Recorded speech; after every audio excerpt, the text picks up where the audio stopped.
हरे कृष्ण। व्यासपीठ पे विराजित पूज्य आचार्य जी शिष्टाचार को छोड़ो। एवं सभी उपस्थित बंधुओं को सादर जय श्री कृष्ण। जय श्री कृष्ण। ये मेरा परम सौभाग्य है कि जिनके श्रीमुख से आज हम श्रीमद् भागवत कथा का श्रवण करने जा रहे हैं, उनका परिचय देने का मुझे सौभाग्य प्राप्त हुआ है। आचार्य जी श्री जनार्दन जी पटवारी का मुझे परिचय देने का अवसर प्राप्त हो रहा है। आचार्य प्रणव जी माजलगांव महाराष्ट्र से हैं। आपने फर्गुसन कॉलेज पुणे से इतिहास में बीए किया है और तिलक महाराष्ट्र विद्यापीठ से पुणे से ही संस्कृत विषय में एमए किया है। आप नेट उत्तीर्ण हैं तथा पीएचडी प्रविष्ट हैं।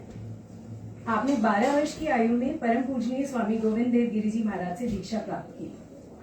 आप श्रीमद् भागवत कथा, कीर्तन, प्रवचन एवं ऐतिहासिक तथा पौराणिक विषयों पर व्याख्यान देने में निपुण हैं। पूज्य स्वामी जी के सानिध्य में ऋषिकेश क्षेत्र में प्रतिवर्ष होने वाले गीता साधना शिविर में आप मुख्य प्रशिक्षक की भूमिका अदा करते रहते हैं, सेवारत रहते हैं। आप मराठी, हिंदी तथा संस्कृत भाषा में काव्य लेखन तथा नाट्य लेखन करते हैं तथा लेखक होने के साथ साथ आप गीतकार भी हैं। आपने मराठी में मेघदूत नामक नाटक की रचना एवं मंचन किया है एवं स्वामी जी के जन्मोत्सव के उपलक्ष्य में अनुग्रह नामक नाटक का लेखक एवं मंचन किया है। आपने अनेक काव्य संग्रहों एवं साहित्यों के लिए आपको अनेक पुरस्कारों से सम्मानित किया गया है। आपने नेशनल योगासन स्पोर्ट्स फेडरेशन के लिए प्रेरणा गीत का लेखन भी किया है। तो आपका वैसे तो बहुत ही विस्तृत परिचय है और आपकी उपलब्धियां भी अनंत हैं, किंतु समय की बाध्यता को देखते हुए मैंने बहुत संक्षेप में आपका परिचय दिया है। सभी भक्तजनों की ओर से मैं आपका अभिनंदन करती हूँ, बहुत बहुत नमन करती हूँ। गुरु जी महाराज की जय, बिहारी लाल की जय, श्रीमद् भागवत महापुराण की जय, वेद व्यास जी महाराज की जय। आज आपका 8 सुबह का हो गया था या करना है अभी? महात्म करना है आज? नहीं, वहाँ करना हो तो वहाँ पाठ हो गया हो तो वहाँ कर लें, और ये कथा सुननी है तो यहाँ करो। नहीं हुआ तो पाठ करो, फिर वहीं शब्द पहुँचते रहे उनको, जितना हो सके पाठ करो। जितना हो सके पहले दिन का पाठ पूरा करना है आपको। ये 7 तारीख तक चलेगी कथा, 7 दिन में आपको पूरा करना है। 7 तारीख तक 7 दिन का पाठ करना है। आज जितना हो सके उतना कर लो, ठीक है जी। पंडित जी को तिलक कर दिया था सुबह, हाँ, बंधन कर दिया था, बोली का हो गया था, बंधन हो गया था, कंगन हो गया था आपका, बस ठीक है। लाला एक फूल मुझे दे दे, मैं यहाँ बैठे बैठे भागवत वो कथा भी सुन रहा हूँ और जब कर रहा हूँ ओम नमो भगवती वासुदेवाय, ठीक है मैडम। इसकी जरूरत नहीं है यार, फूल ही दे दे। जय जय श्री राम। आप यहाँ बैठेंगे या यहाँ बैठेंगे? विवेक का कहाँ है साहब? आप यहाँ बैठे, मम्मी बोली। चलो ठीक, बैठ जाओ। गोपाल कृष्ण भगवान की जय। आरंभ में हम ये रखे वही ले जाओ। स्तोत्र का गायन करेंगे। यहाँ नहीं आए हो ना? उससे भक्तिमय वातावरण का निर्माण भी होगा। पूजा की थाली कहाँ रखी भाई? पूजा की थाली मैंने पूजा की थाली पकड़ाई थी, किसको दी थी? पूजा की थाली रोटी चावल जिसमें थे, किसको दी थी? वहीं पहुंच गई होगी थाली पर। मधुराष्टकम का गान करेंगे। मेरे पीछे आप दोहराइए। अधरम मधुरम पुस्तक खोले, पुस्तक है साथ में बोले, फिर से बोलोगे। अधरम मधुरम वदनम मधुरम नयनम मधुरम हसितम मधुरम हृदयम मधुरम गमनम मधुरम मधुराधिपतेरखिलम मधुरम वचनम मधुरम चरितम मधुरम वसनं मधुरं वलितं मधुरं चलितं मधुरं भ्रमितं मधुरं मधुराधिपतेरखिलं मधुरं वेणुर्मधुरो रेणुर्मधुर पाणिर्मधुर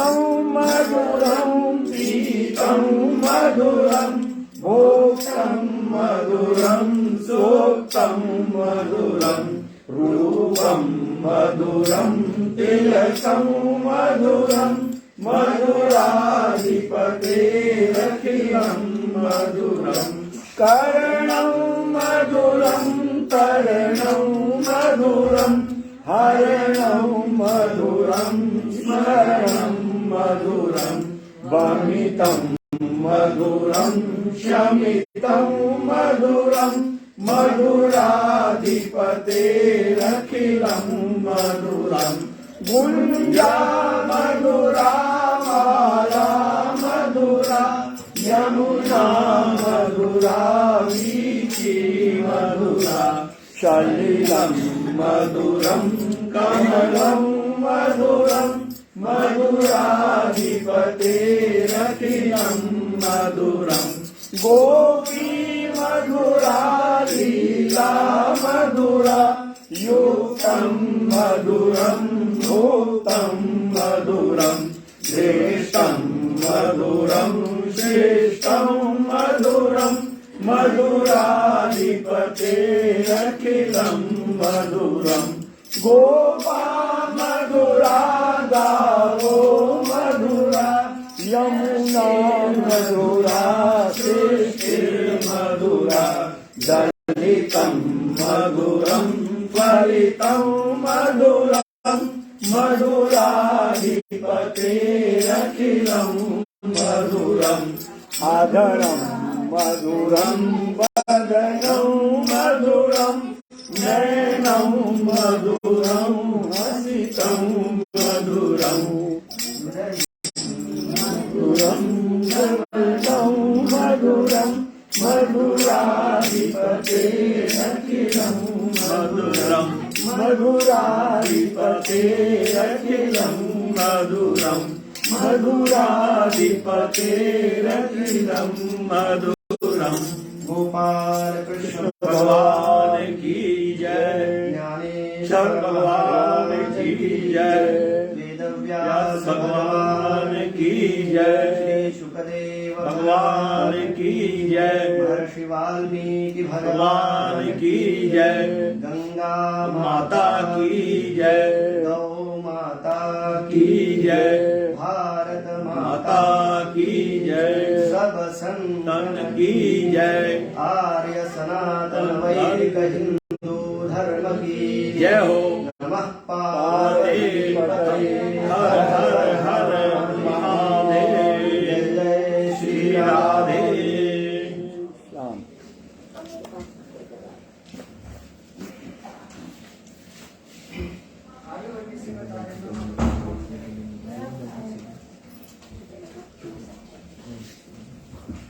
नमामि सद्गुरुं शान्तं सच्चिदानंद विग्रहं पूर्ण ब्रह्म परानंदं ईशमानंदि वल्लभं प्रपन्न पारिजाताय तोत्र वेत्रैकपाणये ज्ञान मुद्राय कृष्णाय गीतामृत दुहे नमः माधुर्य रसकल्लोलां शिवशक्त्यैक रूपिणीं अमृतानुभवार्थाय वन्दे ज्ञानेश नन्दिनीं नमो गोविंद देवाय ज्ञानदेव स्वरूपिणे वाग्मिने वाङ्निधानाय यतये वेदमूर्तये यं प्रव्रजन्तमनुपेतमपेतकृत्यं द्वैपायनो विरहकातर आजुहाव पुत्रेति तन्मयतया तरवोऽभिनेदुः तं सर्वभूतहृदयं मुनिमानतोऽस्मि योऽन्तः प्रविश्य मम वाचमिमां प्रसुप्तां सञ्जीवयत्यखिलशक्तिधरस्वधाम्ना अन्यांश्च हस्तचरणश्रवणत्वगादीन् प्राणान् नमो भगवते पुरुषाय तुभ्यम् ज्ञानेन योगेन च कर्मणा च भक्त्या च सर्वस्वसमर्पणेन आराधिताभ्यां श्रुतिमार्गदक्षैः नमो नमः श्री गुरुपादुकाभ्याम् सुरासुरा सेवित पाद पंकजा करे विराजत कमनीय पुस्तका विधेश्च पत्नी कमलासन प्रिया सरस्वती नृत्यतु वाचि मे सदा वंदे नंद ब्रज स्त्रीणां पादरेणुमभीक्षणशः यासां कथोद्गीतं पुनाति भुवनत्रयम् आत्मा त्वं गिरिजामतिः सहचरा प्राणाः शरीरं गृहम् पूजा ते विषयोपभोगरचना निद्रा समाधिस्थितिः संसारः पदयोः प्रदक्षिणविधिः स्तोत्राणि सर्वा गिरो यद् यत् कर्म करोमि तत्तदखिलं शम्भो तवाराधनम्।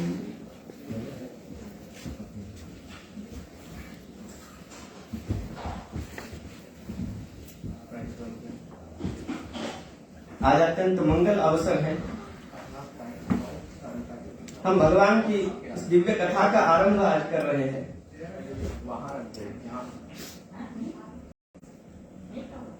एक बात तो हमें मान लेने में कोई समस्या नहीं होनी चाहिए कि यहाँ उपस्थित सभी, आप सभी, मैं और जो भी यहाँ अदृश्य रूप में भी उपस्थित है, क्योंकि जितना दृश्य जगत हमें दिखता है वही केवल सत्य नहीं है। कई पुण्यात्माओं का आगमन कथा स्थल पर होता है जिनको हम देख नहीं सकते। सभी हम परम भाग्यवान हैं और निश्चय ही पूर्व जन्म के हमारे कई अच्छे कर्म हैं, पुण्य पुंज है जो इस प्रकार फलीभूत हुए हैं। क्योंकि बिना पूर्व पुण्य के भगवान की कथा का श्रवण करना, उसकी कामना भी निर्माण नहीं होती। भगवान आदि शंकराचार्य महाराज ने जो एक दिव्य स्तोत्र रचा, सौंदर्य लहरी, उसके पहले ही श्लोक में उन्होंने कहा, शिवशक्त्या युक्तो यदि भवति शक्तः प्रभवितुं न चेदेवं देवो न खलु कुशलः स्पन्दितुमपि अतस्त्वाम् आराध्याम् हरिहर विरिञ्चादिभिरपि।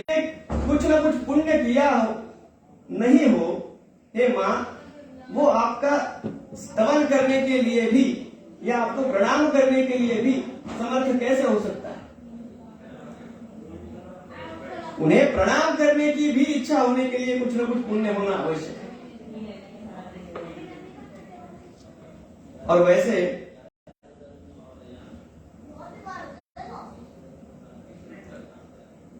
भाग्य की व्यावहारिक दृष्टिकोण से हमारी अनेकों व्याख्याएं होती है। कोई अभिनेता या अभिनेत्री जिसे बहुत अधिक ऐश्वर्य प्राप्त हुआ हो,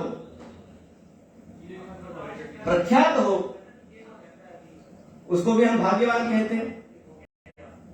कोई बड़ा विद्वान हो, किसी भी विवाद में किसी भी बड़े से बड़े पंडित को पराभूत जो कर सकता है, उसे भी हम भाग्यवान कहते हैं। कोई किसी बहुत बड़े घर में अगर पैदा होता है, उसे हम भाग्यवान कहते हैं। कौन सा चम्मच मुंह में लेकर? चांदी का, उसे भाग्यवान कहते हैं।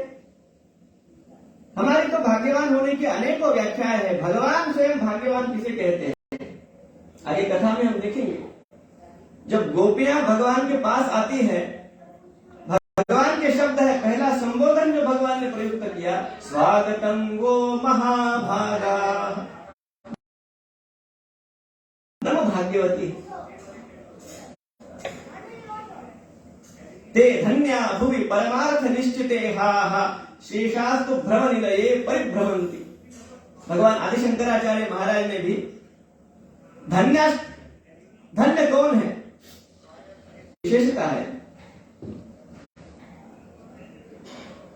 कि विशेष रूप से भागवत किसे सुनना चाहिए। जैसा कि हमें पता है, भागवत में जो प्रसंग आता है कथा के उपक्रम में, शुकदेव जी महाराज ने परीक्षित राजा को कथा सुनाई थी, जिसकी 7 दिनों बाद मृत्यु होने वाली है। क्यों, कैसे, वो कथा हम देखेंगे। लेकिन जिसे 7 दिनों बाद मृत्यु प्राप्त होने वाली है, उस परीक्षित को भी शुकदेव महाराज कथा सुनाते हैं। इसे अभी इस दुनिया में आना है, जो अभी गर्भ में है, ऐसे शिशु को भी भगवान की कथा सुनाई जाती है। जन्म से पहले और मृत्यु के बाद भी भागवत ही काम आती है। परीक्षित ने मृत्यु से कुछ समय पहले भागवत सुनी थी, और यही भगवान की कथा परम भागवत प्रहलाद जी महाराज ने देवर्षि नारद महाराज से तब सुनी थी जब वे कयाधु माता के गर्भ में थे। वो भी कथा हम देखेंगे। जब उनसे असुर बालक सब पूछते हैं कि प्रहलाद भैया, हम भी असुर हैं, तुम भी असुर हो, लेकिन तुम्हारे भीतर से ये दैवी गुण ये कहां से उत्पन्न हो? तब प्रहलाद जी ने ये बात कही कि मेरी माता को देवर्षि नारद जी महाराज ने भागवत सुनाई। अब माता ने कितनी सुनी वो तो मुझे पता नहीं है, लेकिन मैंने सुनी। जैसा कि हमें पता है, अभिमन्यु ने भी चक्रव्यूह का भेदन किस प्रकार किया जाए, ये माता के गर्भ में सीखा। और भारत की यह संस्कृति रही, संस्कारों का आधान जब से वह बालक गर्भ में है तभी से आरंभ होता।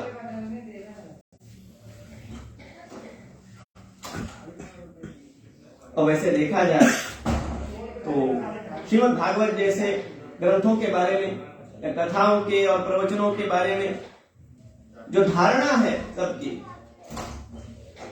और इसमें किसी क्षेत्र का कोई अपवाद नहीं, यही धारणा होती है कि कथाएं तो कब सुननी चाहिए, जब रिटायर्ड होंगे, जब 60 वर्ष के ऊपर हो जाएंगे, तब कथा सुननी चाहिए, तब प्रवचन सुनने चाहिए। कोई युवा अगर कथा को जाने लगे तो उसे टोकने वाले भी बहुत सारे मिल जाते हैं, क्या तुम्हारी आयु है कथा सुनने की?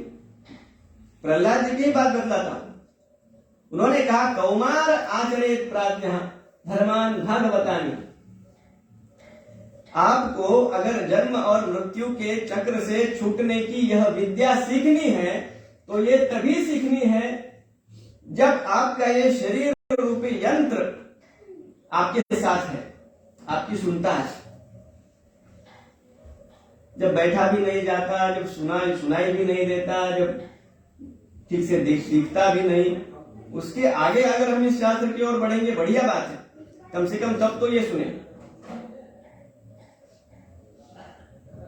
लेकिन इस विद्या को जिसने बाल्यकाल में ही अवगत कर लिया, उसके लिए जीवन संग्राम अत्यंत सुलभ हो जाता है। और मेरे लिए भी ये बड़े भाग्य का विषय है कि इतनी दूर से भगवान की यह इच्छा हुई कि मैं यहां आकर यह भगवान की सेवा कर सकूं। लेकिन वास्तव में वैसे कहा जाए, भौगोलिक दृष्टिकोण से मैं बहुत दूर आया हूं, ये बात ठीक है। वैसे महाराष्ट्र के बाहर पहली बार कथा कर रहा हूं, लेकिन यहां आने के बाद मुझे कहना चाहिए, मुझे ये बिल्कुल नहीं लगा कि मैं कहीं दूर आया। मुझे ऐसा ही लग रहा है कि मैं अपने घर में आया। और जैसा मैंने कहा कि यह भगवान की वाङ्मयीन सेवा है। जो नवधा भक्ति कही गई, उसमें पहली भक्ति श्रवण भक्ति है और दूसरी भक्ति कीर्तन भक्ति है। श्रोता जो भक्ति करते हैं वो श्रवण भक्ति है, और वक्ता जो भक्ति करता है वो कीर्तन भक्ति है। तो दोनों की यहां भावना केवल भक्ति की ही है। ऐसी बात नहीं है कि मैंने भागवत जी के विषय में कुछ बहुत अधिक ज्ञान प्राप्त किया है और उसके ऊपर मैं कुछ आपको उपदेश देने के लिए यहां बैठा हूं, ये बात नहीं है। वैसे कहा गया विद्यावताम भागवते परीक्षा, विद्वानों की परीक्षा भागवत में होती है। लेकिन मुझे लगता है कि हमें बालक की भांति भागवत जी के पास जाना चाहिए, तो वे गोदी में उठाकर हमारे मस्तक के ऊपर जब हाथ रखेंगे तो उनका ज्ञान अपने आप हमारे भीतर उतर जाएगा। प्रेम और श्रद्धा यही ज्ञान प्राप्ति का वास्तविक साधन, ये भगवान ने भी कहा, श्रद्धावान लभते ज्ञान।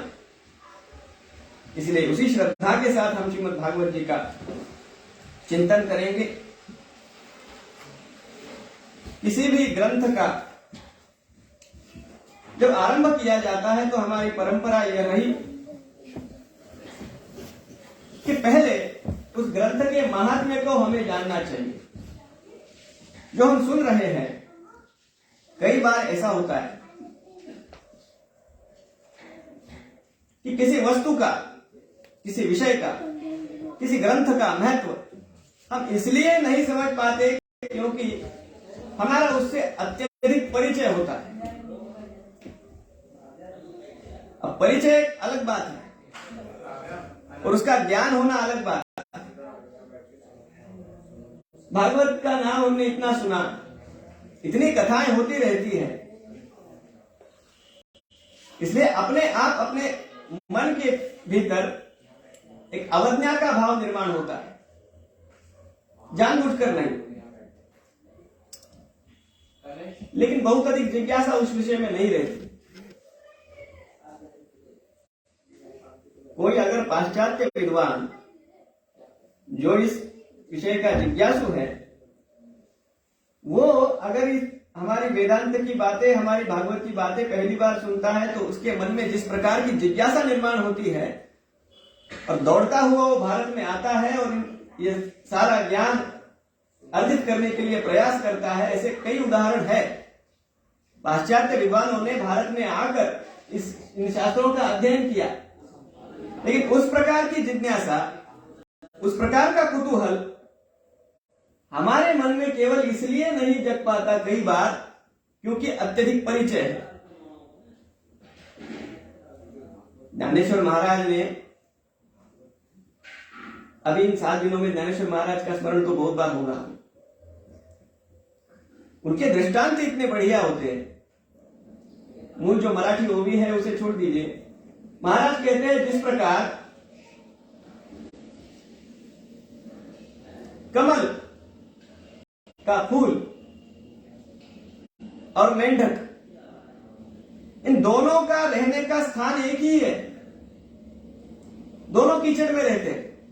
कमल का फूल भी कीचड़ में उगता है और मेंढक भी वही रहता है। लेकिन उस मेंढक को उस कमल के फूल में जो मकरंद है, जो सुगंधी है, उसका कभी लाभ नहीं हो पाता और उसके मन में ये भावना भी नहीं जगती कि मैं उसके देखूं ये कमल का फूल कैसा है, मैं उसकी सुगंधी प्राप्त करूं, ये भावना भी उसके मन में जागरूक नहीं होती। नित्य साहचर्य है, पास ही रहता है, लेकिन उसकी महती का पता नहीं। तो इस कमल के फूल के मकरंद का लाभ किसे होता है? कहीं दूर से कोई भौरा आता है और वो इस मकरंद को प्राप्त करता है, लेकिन मेंढक नहीं प्राप्त कर सकता। पराग नहीं जे भ्रमरी येरा चिखलू चिबुरे, माऊली कहते हैं, ज्ञानेश्वर महाराज। पराग है उसका सेवन तो भौरे कर जाते हैं, इस मेंढक के लिए तो कीचड़ ही बच जाता है। ये अवस्था उसकी जिस प्रकार हुई, वैसी अवस्था हमारे भारतीय इस अध्यात्म के विषय में। ओम नमो भगवते वासुदेवाय सच्चिदानंद रूपाय विश्वोत्पत्ति सत्यादिहेतवे तापत्रय विनाशाय श्रीकृष्णाय वयं नुमः। यं प्रव्रजन्तमनुपेतमपेतकृत्यं द्वैपायनो विरहकातर आजुहाव। पुत्रेति तन्मयतया तरवो विनेदुः तं सर्वभूतहृदयं मुनिमानतोऽस्मि। नैमिषे सूतमासीनम् अभिवाद्य महामतिम् कथामृतरसास्वाद कुशलश्चौनको ब्रवीत्। नैमिषारण्य के उस प्रांत में एक प्रदीर्घ यज्ञ सत्र का आयोजन किया गया है। और हमारे देश में यज्ञ यागादि जब अनुष्ठान होते थे तब वहां केवल कर्मकांड नहीं हुआ करता था, वहां प्रवचन भी होता था, प्रश्नोत्तर भी होते थे, शंका समाधान भी होता था। तो उस नैमिष क्षेत्र में सूत महाराज वक्ता के रूप में है और शौनक आदि सभी ऋषि ये श्रोता के रूप में है। सबके कल्याण के लिए, वैसे तो इन सारी बातों के ज्ञाता होने पर भी सबके कल्याण की दृष्टि से शौनक महाराज ने प्रश्न किया। अज्ञानध्वांत विध्वंस कोटि सूर्य समप्रभ सूताख्या हि कथासारं मम कर्ण रसायनम्। श्रेयसां यद्भवेत् श्रेयः पावनानां च पावनम् कृष्ण प्राप्तिकरं शश्वत् साधनं तद्वदाधुना। यहां शौनक महाराज ने कोई लंबी चौड़ी बात नहीं की, सीधे सीधे पूछा श्रेयसाम यद भवेत् श्रेयः, सारे कल्याणों का जो कल्याण होगा वो हमें आप बताइए। यह घोरे कलौ प्रायो जीवाश्चाश्रुतांगतः क्लेशाक्रांतस्य तस्यैव शोधने किं परायणम्। आज कलयुग की परिस्थिति क्या है ये तो आपको पता ही है। शौनक महाराज कह रहे हैं और यह अवस्था हम भी देख रहे हैं।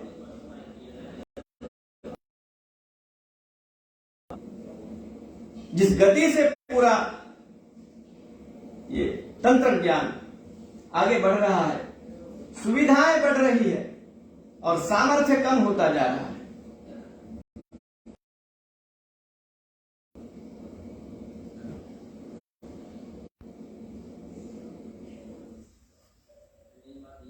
हम बड़े भाग्यवान हैं कि इस ऐसी भूमि पर हमारा जन्म हुआ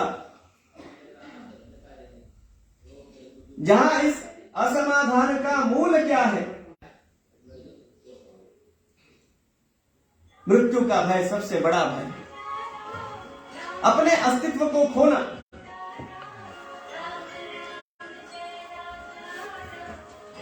लेकिन इस भय का भी इस जीव को स्मरण नहीं होता और उस भय से मैं किस प्रकार छूट पाऊंगा यह विचार भी उसके मन में नहीं आता। ज्ञानेश्वर महाराज ने दृष्टांत बड़ा सुंदर दिया और वही यहां पर भी दिया गया है। काल व्याल, काल रूपी सर्प। हेलो, ज्ञानेश्वर महाराज कहते हैं एक सांप अपना फन निकाल कर बैठा, उसके फन के नीचे एक मेंढक बैठा है। किसी भी क्षण वह सर्प उस मेंढक को अपना ग्रास बना लेगा। और वो मेंढक क्या कर रहा है? जो कीड़े मकोड़े वहां सामने उड़ रहे हैं उन्हें खाने का प्रयास कर रहा है। वह स्वयं किसी भी क्षण ग्रास बन सकता है, लेकिन उसको इस बात का भान नहीं है। महाराज कहते हैं हमारी भी अवस्था वही है, किसी भी क्षण। और ये किसी भी क्षण हम मृत्यु का ग्रास कैसे बन सकते हैं, ये सब हमने पिछले 2 वर्षों में देखा। लगभग ऐसा कोई परिवार नहीं होगा जिसके कहीं किसी आपके इष्ट स्वजन का देहांत इस बीमारी के काल में नहीं हुआ होगा। गजेंद्र की कथा हम देखने वाले, इस प्रकार वह ग्राह व मगरमच्छ उसका पग पकड़ लेता है। कथा हमें यही सिखाती है कि इस संसार के समुद्र में भी काल नाम का एक मगरमच्छ है, और वो कब किसका पग पकड़ लेगा उसका हमें कोई अनुमान नहीं है। लेकिन सबसे बड़ी आश्चर्य की बात कि हमें इस बात का भान ही नहीं। युधिष्ठिर से जब यक्ष ने पूछा सबसे बड़ा आश्चर्य इस विश्व में क्या है, तो उसने यही कहा कि सब देख रहे हैं कि हर कोई मृत्यु के भय से इस संसार का कोई साधन छुड़ा नहीं सकता। यह शुकदेव महाराज द्वारा प्रणीत शास्त्र है जो हमें मृत्यु के भय से छुड़ाता है। और बात को आगे कहते हुए सूत महाराज ने कहा, नहीं थे गर्भ में जिनका भगवान श्री कृष्ण ने रक्षण किया था, वो परीक्षित की भी योग्यता। परीक्षित ने क्या कहा, क्व सुधा क्व कथा लोके क्व काचः क्व मणिर्महान् ब्रह्मरातो विचार्यैवं तदा देवान् जहास। परीक्षित देवों के ऊपर हंसने लगे। उन्होंने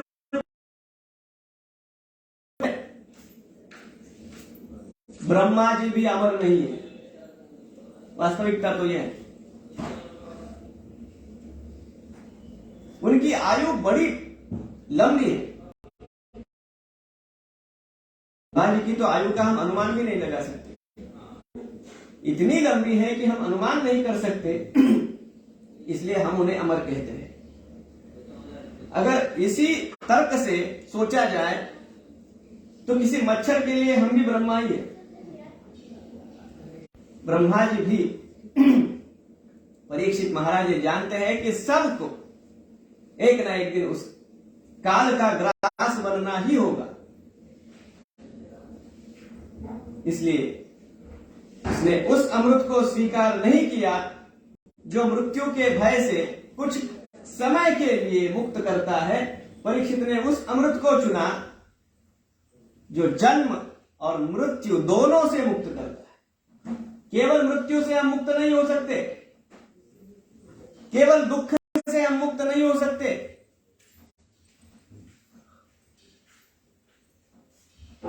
हमारी विडंबना यह है, हमें दुख नहीं चाहिए लेकिन सुख चाहिए, मृत्यु नहीं चाहिए लेकिन जन्म चाहिए। यह हो नहीं सकता। आपको अगर सुख चाहिए तो उसके साथ दुख आने वाला है, वो उसमें सन्निहित है। जन्म का आनंद मनाना हम चाहते हैं तो मृत्यु के सत्य को भी स्वीकार करना हो। ये दोनों साथ चलते हैं।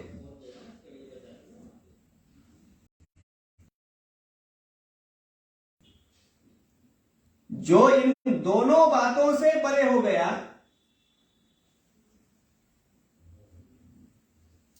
न सुख चाहिए, उस अवस्था को वास्तव में आनंद लोके जीवभूत सनातन, उसके अनुसार हम भगवान के अंश हैं, इसलिए हम आनंद चाहते हैं, इसलिए हम सुख चाहते हैं। गड़बड़ी यह होती है कि हम उसे पहचान नहीं पाते कि मुझे क्या चाहिए।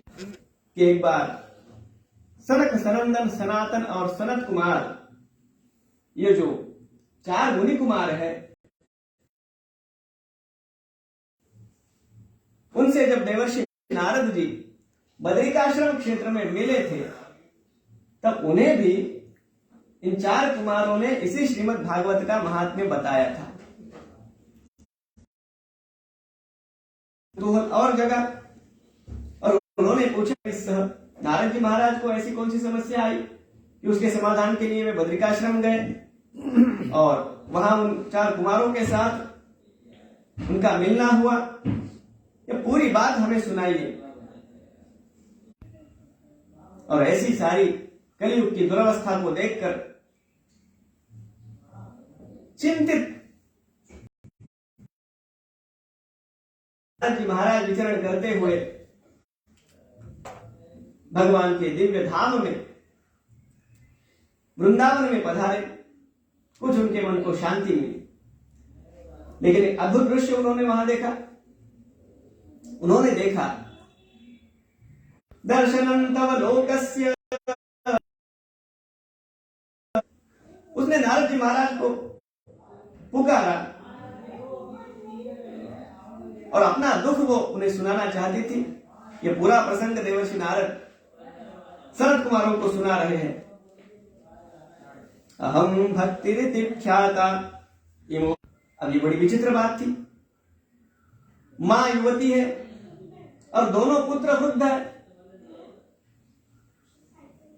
भक्ति ने अपना पूरा परिचय देते हुए कहा, उत्पन्ना द्रविड़े साहम वृद्धिं कर्णाटके गता, महाराष्ट्रे गुर्जरे जीर्णकांगता। महाराज मैं द्रविड़ देश में उत्पन्न हुई, कर्नाटक देश में मैं पली बढ़ी, महाराष्ट्र में भी मेरा लालन पालन हुआ, गुर्जर देश में अर्थात गुजरात में आकर तब से मुझे तो अपना यौवन फिर से प्राप्त हुआ। पुत्र है ज्ञान और वैराग्य, उनको यह वृद्धावस्था प्राप्त हुई। क्योंकि वृंदावन में तो सब प्रेम के पुजारी है, सब भावमय भक्तिमय वातावरण है। जैसे ही गीता का पठन होने लगा तो इन दोनों ने अपनी आंखें खोली, कुछ उठकर बैठने का प्रयास किया, लेकिन जैसा ही वो पठन पूरा हुआ वे फिर से लेट गए, फिर से सो गए। वैसे देखा जाए तो हमारी अवस्था से ज्ञान और वैराग्य की अवस्था कुछ विपरीत है। क्योंकि जैसे ही उन्होंने अपना प्रवचन आरंभ किया, नारद जी महाराज ने पाठ आरंभ किया, ये दोनों जगे, इन्होंने आंखें खोली और जैसे ही उनका पाठ पूरा हुआ वे फिर से सो गए। हमारी अवस्था कुछ उल्टी होती है। जैसे ही कथा आरंभ होती है वैसे ही हमारी आंखें बंद हो जाती है। नारद जी महाराज भी अब चिंतित हो गए। सारे प्रयोग उन्होंने किए जो भी उन्हें ज्ञात थे, किसी प्रकार ज्ञान और वैराग्य को चैतन्य प्राप्त नहीं हो रहा था। तभी एक आकाशवाणी हुई और उस आकाशवाणी ने नारद जी महाराज से कहा, एतदर्थं तु सत्कर्म सुरर्षे त्वं समाचर। सत्कर्म करो। अब देखिए तो सत्कर्म करो का क्या अर्थ हुआ? गोप्यत्वेन निरूपितम। आकाशवाणी ने भी जो बात की, जो उपाय बताया, वो स्पष्टता से नहीं बताया। सत्कर्म करो। और सत्कर्म क्या है? कहा वो संतों से पूछो। आखिर में तो सबको संतों के पास ही जाना होता है। सीधे सीधे जो भगवान का भी दर्शन प्राप्त कर लेते हैं, भगवान उनको संत के पास ही भेजते हैं। ये नामदेव जी महाराज के साथ हुआ है। स्वयं उनके कीर्तन में भगवान पांडुरंग नृत्य किया करते थे। अरे जब ये बालक थे नामदेव जी महाराज, तो पूरी कथा नहीं सुनाऊंगा, लेकिन जब वे नैवेद्य भगवान को अर्पण करने के लिए गए थे, क्योंकि उनके पिताजी जाया करते थे, उस दिन पिताजी नहीं थे, तो ये बालक नामदेव गए थे। अब पिताजी तो नैवेद्य का वो पूरा विधि करके वो वापस घर ले जाते थे। ये बालक, इन्हें पता नहीं, इनको लगता था कि पिताजी रोज भगवान को खिलाते हैं। ये खीर लेकर के भगवान के पास गए, भगवान से कहने लगे खाओ। अब प्रतिदिन तो वो खाते नहीं थे। नामदेव को लगने लगा कि भगवान मेरे हाथों नहीं खा रहे, तो वो झगड़ने लगे, मेरे पिताजी के हाथ तो खाते हो, मेरे हाथों क्यों नहीं खा रहे। ऐसी जिद पकड़ ली कि भगवान को आना पड़ा और वो खीर खानी पड़ी। ऐसे नामदेव जी महाराज को भी मुझे बात यह कहनी है, जिनका इस प्रकार भगवान से साहचर्य है, उनको भी सदगुरु के पास जाना पड़ा। ज्ञानेश्वर महाराज की छोटी बहन मुक्ताबाई, उन्होंने एक संतों की सभा में कहा, अरे ये मटका तो कच्चा है। नामदेव जी महाराज के बारे में कहा, उनको गुस्सा आ गया और फिर उन्हें विसोबा खेचर जो उनके सदगुरु रहे, उनके पास भेजा गया, उन्हें ज्ञान प्राप्ति हुई। तात्पर्य यह है, जब तक सदगुरु के पास हम जाएंगे नहीं, संतों के पास जब तक परिप्रश्नेन सेवया, भगवान ने यही बात की, उपदेक्षन्ति ते ज्ञानम ज्ञानिनः तत्वदर्शिनः, उनके पास जाना होगा, उनसे पूछना होगा, उनकी सेवा करनी होगी, तब ज्ञान के द्वार खुलेंगे। नारद जी महाराज को भी यही अनुभव हुआ। पूरे भारत में घूमने लगे, सबसे पूछने लगे कि ये सत्कर्म क्या है। कहीं उनको कोई उत्तर नहीं मिला। और ये पूरा इतिहास, ये पूरी ये घटनाक्रम उन्होंने सनत कुमारों को सुनाया और कहा, महाराज अभी आपके पास आया हूं, ये सत्कर्म क्या है आप मुझे बतलाइए। और उन कुमारों ने सुंदर उसका उत्तर दिया, सत्कर्म सूचको नूनम ज्ञान यज्ञ स्मृतो बुधैः, द्रव्य यज्ञ है, तपो यज्ञ है, योग यज्ञ है, अनेकों प्रकार के यज्ञ है। जिसे सत्कर्म कहा जाए वह ज्ञान यज्ञ है। ज्ञान यज्ञ का क्या अर्थ हुआ? वहां इन कुमारों ने श्रीमद् भागवत के विषय में नारद जी महाराज से कहा, जो भगवान वेदव्यास द्वारा प्रणीत है, जो साक्षात भगवान नारायण ने चतुश्लोकी के रूप में जिसका उपदेश ब्रह्मा जी को किया, वह श्रीमद् भागवत ही ज्ञान यज्ञ है। आपको उसका पाठ करना होगा। अब ये सुनकर नारद जी महाराज थोड़े आशंकित हुए। वेद वेदांत घोषैश्च गीता पाठै प्रबोधितम्, वे कहते, अरे मैंने वेदों का पठन किया, वेदों से बढ़कर क्या है? जो साक्षात भगवान का विग्रह है, जो अपौरुषेय है, और जिनके कारण ब्रह्मा जी को भी यह ज्ञान हुआ कि सृष्टि का निर्माण किस प्रकार होना चाहिए, जो ब्रह्मा जी से भी पहले, उन वेदों के पाठ का भी कोई परिणाम नहीं हुआ और आप कह रहे हैं कि भागवत जी का पाठ करो। तो उन्होंने कहा यह समझ में नहीं आया, ऐसी भागवत की महत्ता क्यों है? कुमारों ने कहा, बात तो आपकी ठीक है, वेदों से बढ़कर तो कोई है नहीं, लेकिन एक बात मुझे बताइए। दृष्टांत यहां उन्होंने जो दिया बड़ा सुंदर है। हम आम खाते हैं, उसका रस हमें बड़ा अच्छा लगता है। कभी हम जाकर उस आम के पेड़ के जो जड़ है उसे काटकर कभी खाया है किसी ने? या उसकी किसी शाखा को खाया है, या किसी पत्ते को खाया है आम के? हम उसका फल खाते हैं। अब फल में रस कहां से आया? वो आकाश से तो नहीं आया, जड़ से ही आया। फिर जड़ का सेवन क्यों नहीं करते? मूल बात यह है, यद्यपि पूरे ज्ञान का मूल वेद है, फिर भी वह ज्ञान हमारे वेदों के कल्प वृक्ष का पका हुआ फल है। इसलिए भागवत को सुना नहीं जाता, भागवत को पिया जाता है। भागवत चरित अमृत पीजे, ये सुनने की बात नहीं, ये पीने की बात है।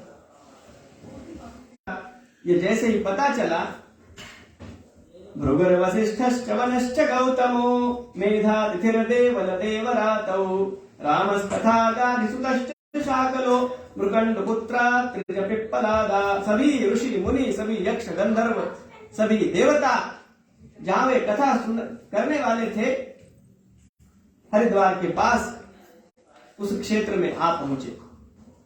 जहां कहीं भी श्रीमद् भागवत की कथा होती है, सूक्ष्म रूप से ये सभी वहां उपस्थित होते हैं। सदा सेव्या श्रीमद् भागवती कथा, यस्या श्रवण मात्रेण हरिश्चित्तम समाश्रयेत्। भागवत का महिमा, उसके महिमा का वर्णन और आगे बहुत किया, लेकिन ये सब सुनते हुए भी नारद जी महाराज कुछ अस्वस्थ लग रहे थे। ऐसा लग रहा था कि उन्हें कुछ पूछना है। तो सनत कुमार उनसे कहने लगे कि आपको कुछ पूछना है। संतों का हृदय इस प्रकार का होता है, सबका कल्याण होगा, सबका कल्याण होगा, ये तो ठीक बात है। संतों के मन में पहला विचार आता है कि उनका कल्याण किस प्रकार होगा जो पूरी तरह से पापों में पड़े हुए हैं, जो अत्यधिक दुर्जन है। हमें वाल्मीकि जी महाराज की कथा पता है, किस प्रकार उनका उत्थान हुआ उनके जीवन का, नारद जी से उनका किस प्रकार मिलना हुआ। और वे जो पहले डकैत थे, नारद जी को भी उन्होंने बांध दिया। उन पर जिन नारद जी ने अनुग्रह किया, उनके मन में यहां भी यही चिंता हुई, अरे संतों का हृदय ऐसा ही होता है। ज्ञानेश्वर महाराज ने भी ज्ञानेश्वरी के पूर्ति के बाद, पूरी ज्ञानेश्वरी कहने के बाद भगवान से जो दान मांगा, जिसे पसाय दान कहते हैं या प्रसाद दान कहते हैं, विश्वात्मक परमात्मा से ज्ञानेश्वर महाराज जो दान मांगते हैं, उसमें पहली मांग उन्होंने क्या रखी? जे खड़ांची व्यंकटी सांडो तया सत्कर्मी रतिवाड़, जो दुष्ट है उनकी दुष्टता छूट जाए और वे सत्कर्म में प्रवृत्त हो। माता को सबसे अधिक चिंता उस बालक की नहीं होती जो सत्कर्म कर रहा है, जो संस्कार जिसमें परिपूर्ण है। उसे उस बालक की चिंता होती है जो कुछ कुमार्ग में जा रहा है, जो ठीक से पढ़ता नहीं है, जो आगे बढ़ता नहीं है, उसे चिंता उसकी होती है। संतों का हृदय भी माता के समान है। इसलिए नारद जी महाराज ने पूछा, महाराज मुझे पहले ये बताइए, किस किस प्रकार के पापियों का, किन किन पापियों का इस कथा से उद्धार होता है। और संत कुमारों ने एक अत्यंत सुंदर आख्यान इस प्रश्न के बाद उन्हें सुनाया। तुंगभद्रा नदी के किनारे आत्मदेव नामक एक ब्राह्मण रहते थे। उनके घर में सभी प्रकार की समृद्धि थी, परंतु जो है वही संसार का स्वरूप है। सब है, बस एक बात नहीं, ये एक बात रहेगी, ये अंतिम समय तक रहेगी। सब कुछ है, यहां पूर्ण विराम हम कभी दे ही नहीं सकते, कुछ न कुछ कमी है। आत्मदेव स्वयं बड़े विद्वान है, घर में संपन्नता भी है, विवाहित है, पूरे ग्राम में और आसपास के गांव में भी बड़ा उनका सम्मान किया जाता है, पूजनीय है। लेकिन उनकी कोई संतान नहीं है और इसके कारण वे दुखी है। उनकी जो पत्नी है उसका भी बड़ा सुंदर वर्णन यहां किया गया है। लोकवार्ता रता क्रूरा प्रायशो बहुजल्पिका शूरा च गृहकृत्येषु कृपणा कलह प्रिया। इन आत्मदेव की जो पत्नी है उसका नाम है धुंधुली। और कैसी है ये धुंधुली? लोकवार्ता रता, लोकवार्ता गॉसिप्स, जिससे इसका कोई संबंध नहीं है, उन बातों में इसे अधिक रस है। क्रूरा, इसके मन में कोई दया का भाव नहीं है। रायशो बहुजल्पिका,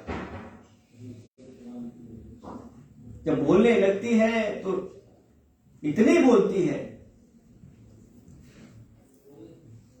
हाँ, एक बात है, शूराच गृह कृत्येषु, घर के सारे कामों में बड़ी कुशल है। कृपणा, कंजूस, कभी द्वार पर कोई भिक्षा मांगने के लिए आए, एक चावल का दाना उसे नहीं दी। कलह प्रिया, किसी से अगर वो झगड़ा नहीं करती है तो उसे खाना ही हजम नहीं होता।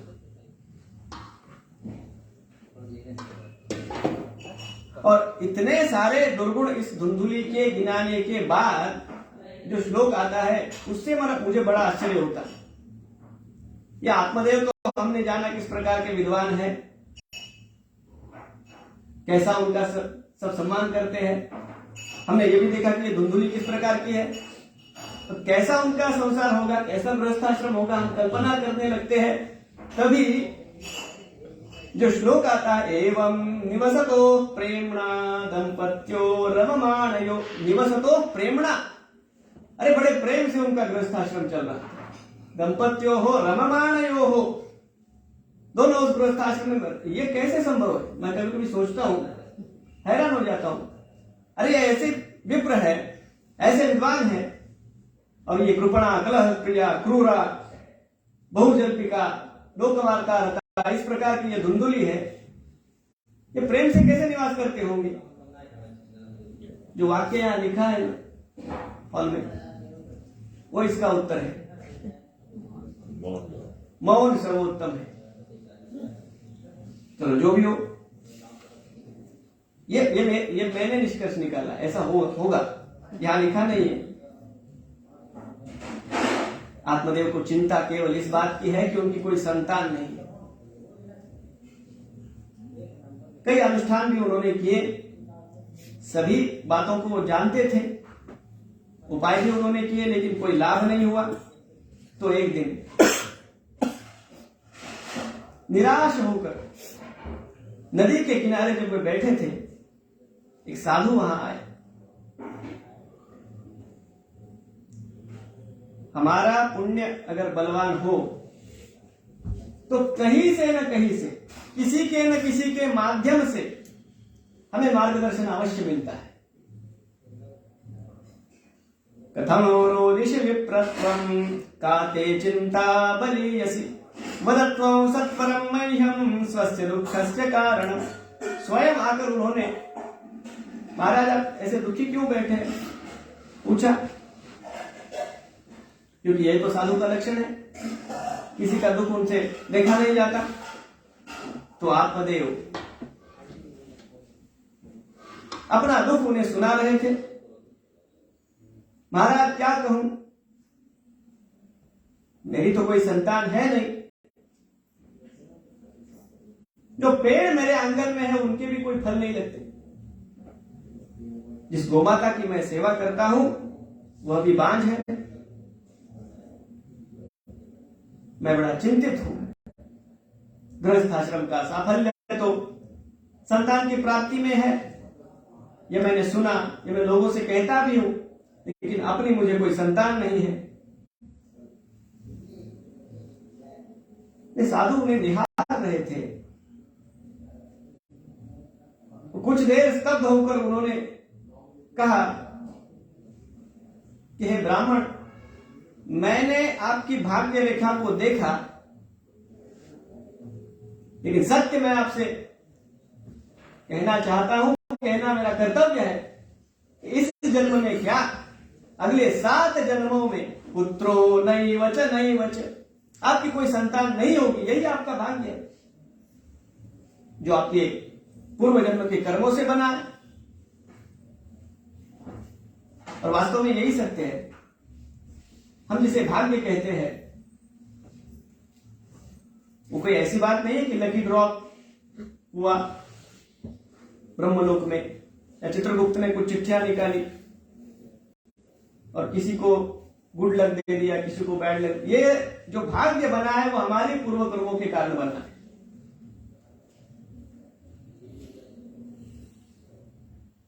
ऐसा कभी नहीं होता कि मैंने कुछ अच्छा किया और उसका फल मुझे नहीं मिला। और ऐसा भी कभी नहीं होता कि जो मैंने नहीं किया उसका फल मुझे भुगतना पड़ रहा है। ये दोनों बातें कभी नहीं होती। अगर मैं कुछ अच्छी भली अवस्था को भोग रहा हूं तो ये मेरा पूर्व पुण्य अवश्य है, और अगर मैं किसी समस्या से जूझ रहा हूं तो ये अवश्य मेरे पूर्व किसी कर्म के कारण है। उस यति ने, उस साधु ने प्रेम से उनसे कहा, महाराज जो सत्य है मैंने आपको बता दिया, इसलिए भला आपका इसी में है। मुंचा ज्ञानम प्रजा रूपम बलिष्ठा कर्मणो गति विवेकंतु समासाद्य त्यज संसार वासना। अरे ये क्या पुत्र के और संसार के झंझट में पड़े हो, आपकी आयु का आप विचार करो। आपने शास्त्रों का अध्ययन किया है, अध्ययन की परिपूर्णता तो अनुभव में ही है। शास्त्रों को आपने क्या पढ़ा? इसलिए बढ़िया तो यही है कि सत्य को आप स्वीकार कर ले और इस कामना को अब छोड़ दे। लेकिन इस पर भी आत्मदेव रोने लगे। उन्होंने कहा, महाराज मैं ये ज्ञान आपसे सुनना नहीं चाहता, ये सब मुझे पता है। अगर आप मेरे भाग्य को पढ़ सकते हैं तो मुझे विश्वास है कि आप मेरे भाग्य को बदल भी सकते हैं। उसने तो और कसकर उनके चरण पकड़े। जो मान ही नहीं रहे तो तस्याग्रहं समालोक्य फलमेकं सदत्तवान्। अब करे क्या? तो साधु महाराज ने कहा, ठीक है। अपनी झोली में से एक फल उन्होंने निकाला और आत्मदेव को देते हुए कहा, 1 वर्ष तक तुम्हारी पत्नी अगर जैसा मैं कहता हूं उस प्रकार का आचरण रखेगी तो इस फल का भक्षण करने से तुम्हें पुत्र प्राप्ति होगी। अब ये बातें हमें कभी कभी मूर्खता की लगती है। किसी तीर्थ से कोई परिणाम होगा, किसी की प्रसादी से किसी का कुछ हित होगा, ये बातें कभी कभी तर्क से हम सोचने लगते हैं तो हमें मूर्खता की लगती है। लेकिन वास्तव में ये उस वस्तु का प्रभाव नहीं है। कोई महात्मा किसी को फल दे तो उससे अगर कुछ लाभ होगा, इसका मतलब कोई भी बाजार से जाकर कोई फल लाएगा उससे वो लाभ नहीं होगा। मूल्य उस फल का नहीं, उस वस्तु का नहीं है। जिसने अपने हाथों से अपने संकल्प से वो दिया है, उस संकल्प के पीछे उस महात्मा का पूरा जीवन खड़ा है, उसका तप खड़ा है, सामर्थ्य उसका, उस वस्तु का नहीं। आत्मदेव तो संतुष्ट हो गए। भगवान की बड़ी कृपा उन्हें लगी। अब वो फल लेकर वो अपनी पत्नी के पास आए, वो फल उसे दिया और स्वयं किसी दीर्घ काल चलने वाले यज्ञ के लिए उनको जाना था, तैयारी में जुट गए। कुछ दिनों के बाद वो अपने काम में लग गए। अब उन्होंने ये सोचा था कि उनकी पत्नी ने यह फल भक्षण उसका कर लिया, लेकिन हुआ क्या था? ये धुंधुली जो स्वयं किस प्रकार की हमने सुना, वो अपने महिला मंडल में जाकर इस विषय पर बातचीत करने लगे। पता नहीं हमारे यजमान कहीं से ये फल लेकर आए हैं और आप कहते हैं कि इससे संतान की प्राप्ति होगी। अब उस पर चर्चा होने लगी। वो कहती है कि चलो ठीक है, मैंने फल खा लिया, इसके साथ नियम भी है। क्या नियम है? कहती है पहला नियम है सत्यम, झूठ नहीं बोलना। अब झूठ बोले बिना तो उसका दिन नहीं जाता। सत्यम शौचम दया दानम एक भुक्तन तो भोजनम, एक बार भोजन करना। अरे घंटे में एक बार नहीं, दिन में एक बार। ये सब कैसे होगा? चलो मैंने ये सब कर भी लिया। वो आगे कहती तो उससे क्या होगा? मैं गर्भवती हो जाऊंगी, और कितनी सारी समस्याएं हैं गर्भ से के कारण।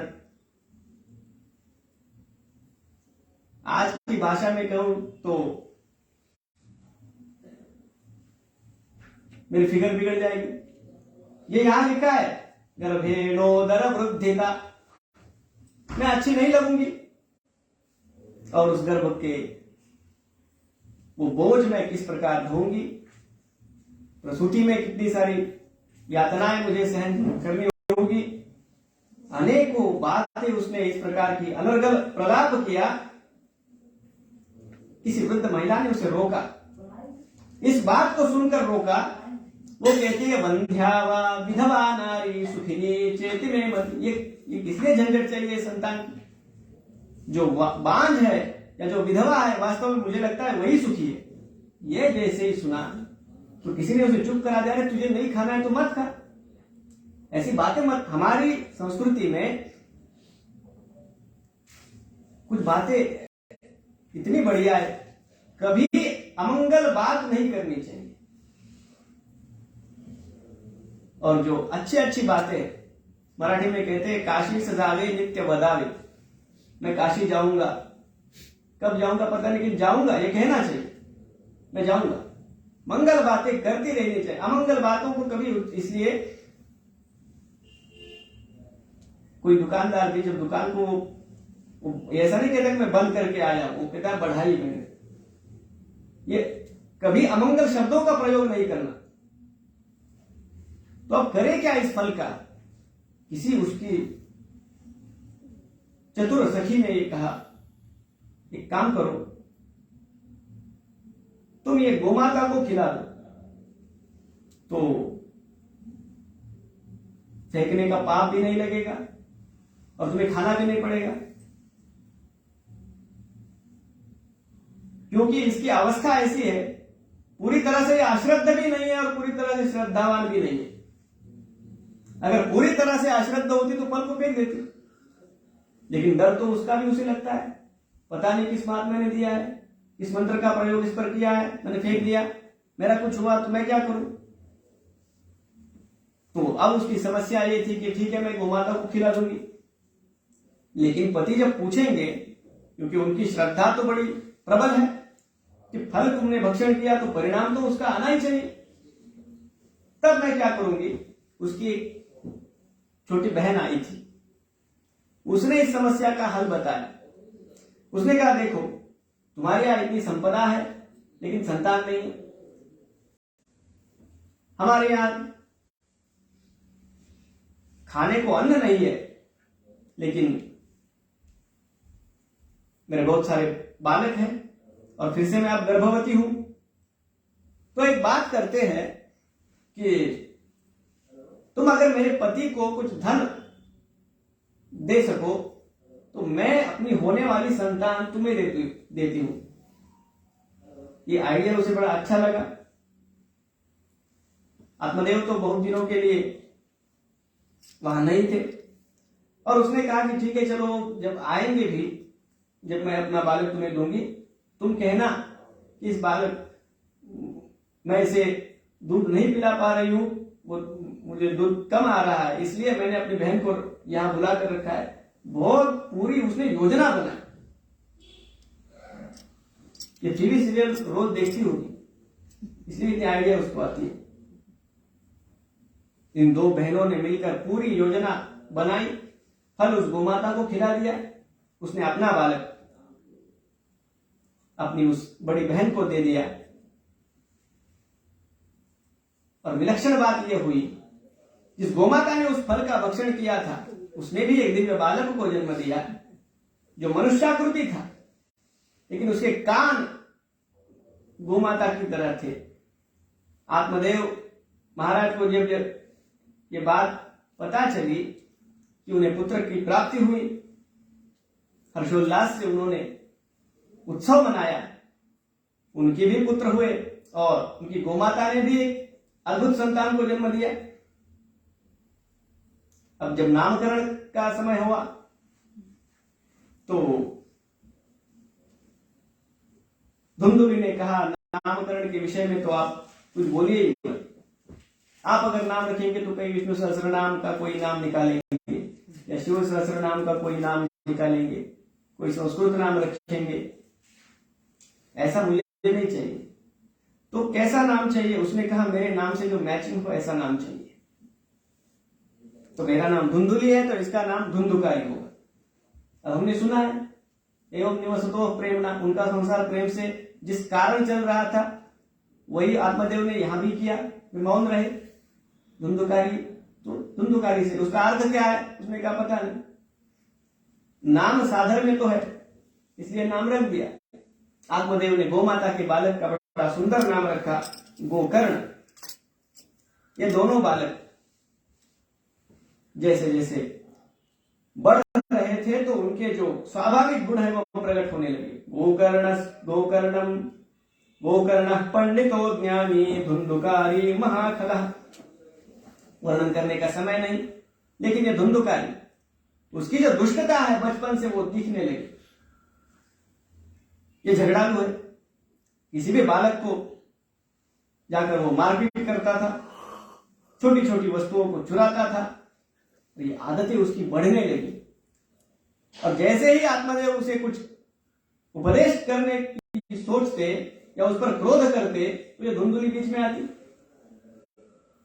आप उसे कुछ नहीं कहोगे तो आत्मदेव तो मौनम, वो कुछ बोल नहीं पाते थे। धुंधुकारी बिगड़ता चला गया। और एक और गोकर्ण, उपनयन संस्कार उसका भी हुआ, स्नान संध्या दान तप इसमें रममाण है, अध्ययन करता था। आगे वो तीर्थ यात्रा के लिए जाने की सोच रहा था। तब एक दिन आत्मदेव इस गोकर्ण के पास रात के समय में गए। वो रो रहे थे। रोए वो तब भी थे जब उनकी कोई संतान नहीं थी, और रो वो आज भी रहे हैं जब उनकी भी संतान है और उनकी गोमाता का भी एक संतान है। आज वो बड़े हताश थे।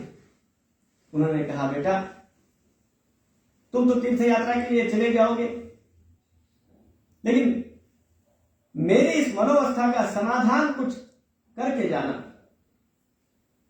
मैंने संतान के लिए इतने प्रयास किए, इतने अनुष्ठान किए। उस साधु ने कहा तो था कि 7 जन्मों तक तुम्हें संतान नहीं प्राप्त हो सकती, फिर भी मैंने हठ से वो फल उनसे प्राप्त किया।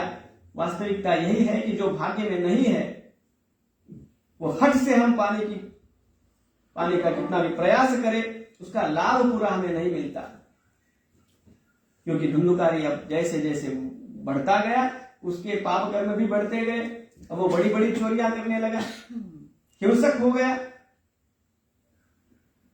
और गोकर्ण महाराज ने बड़ा सुंदर उपदेश अपने पिता स्वरूप आत्मदेव को किया। असार खलु संसारो दुख रूपी विमोहकः सुतः कस्य धनं कस्य स्नेहवान ज्वलते निशम। शब्द अलग है, भाव वही है जो उस यति ने, उस साधु ने उपदेश किया था, लेकिन उस समय वो सुनने की मनस्थिति में नहीं थे।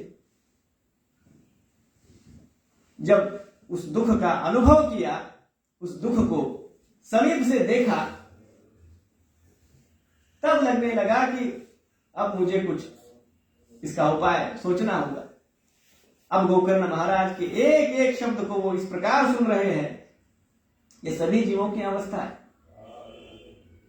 हमारे आंखों पे जो पट्टी बंधी रहती है कि मुझे सुख प्राप्त होगा, मैं कुछ इस संसार से कुछ ना कुछ पाऊंगा, तब तक चाहे गीता सुन लो, पढ़ लो, चाहे कितने ही भागवत कथाओं को सुनो, हम सुनते तो है, लेकिन मन में हमारे नई नई कामना प्रतिदिन निर्माण होती रहती है। वास्तव में ज्ञान किसके भीतर उतरता है? ज्ञान हमारे भीतर उतरने के लिए एक छोटा सा कारण भी बहुत है। हमने तो बहुत सारे दुख भी झेले, लेकिन हमें उसका भान नहीं था।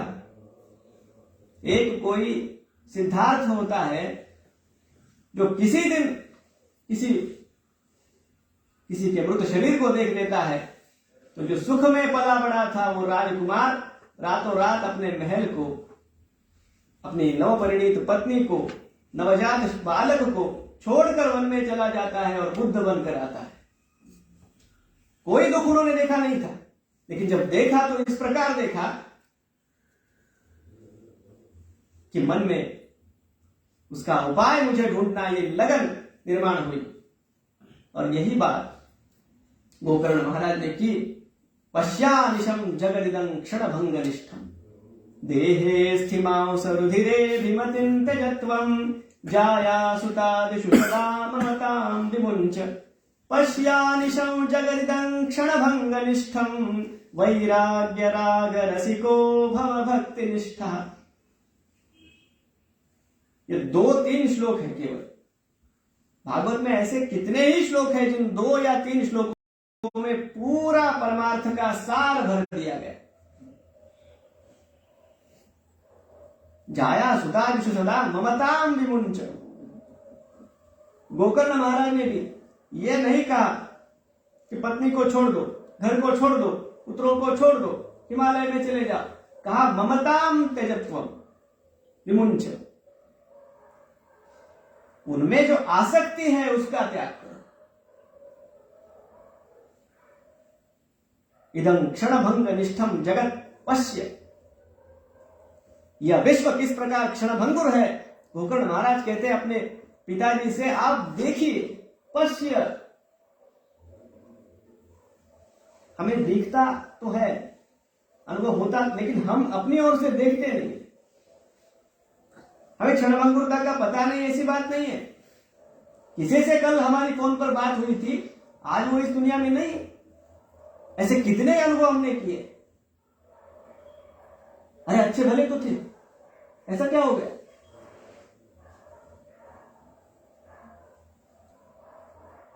हम तर्क नहीं कर सकते।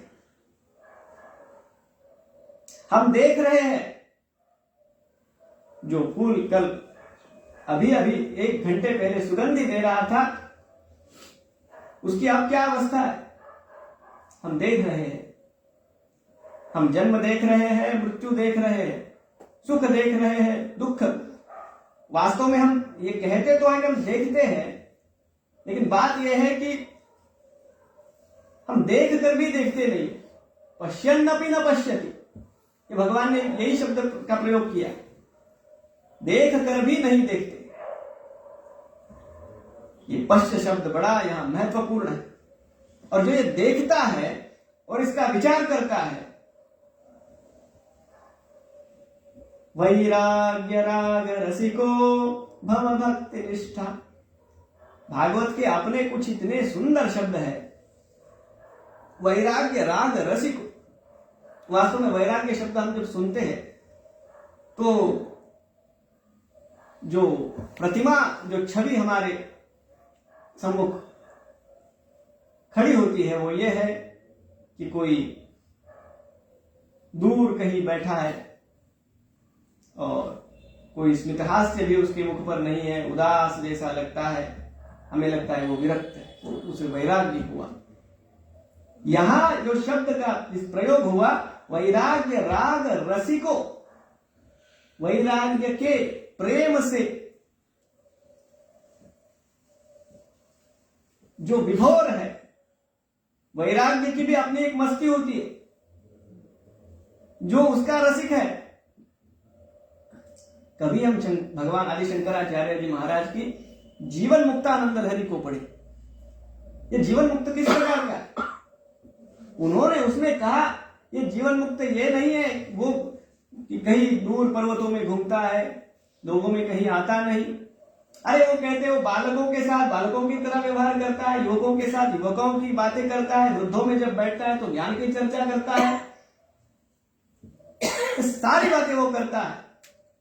पुरे पौरान पश्यन नरयुवती नामाकृतिमयान सुवेशान स्वर्णालंकरण कलितांश्चित्र सदृशान स्वयं साक्षी द्रष्टेत्यपि च कलयन्तैः सह रमन् मुनिर्नव्यामोहम भजति गुरु दीक्षाक्षततमाः। वो हंसता भी है, कोई दुख में है वहां जाकर रोता भी है। ये भगवान श्री कृष्ण में हम सारी बातें देखते हैं। महाभारत में आप देखिए, पांडवों का दुख देखकर भगवान की आंखों में आंसू आए। वे हंसते हैं, वे रोते हैं, वे बच्चों के साथ खेलते हैं। अरे अपनी पत्नी के साथ किस प्रकार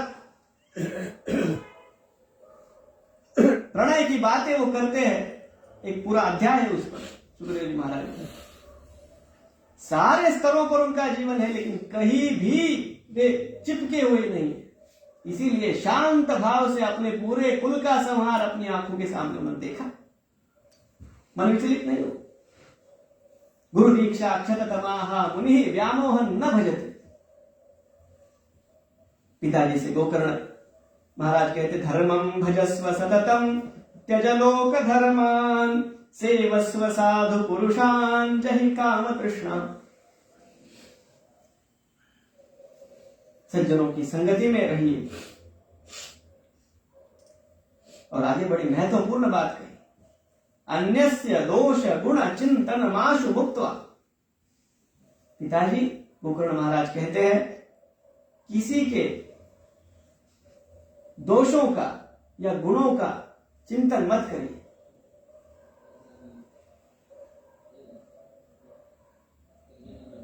दोषों का चिंतन मत करिए, ये तो हम समझ सकते हैं।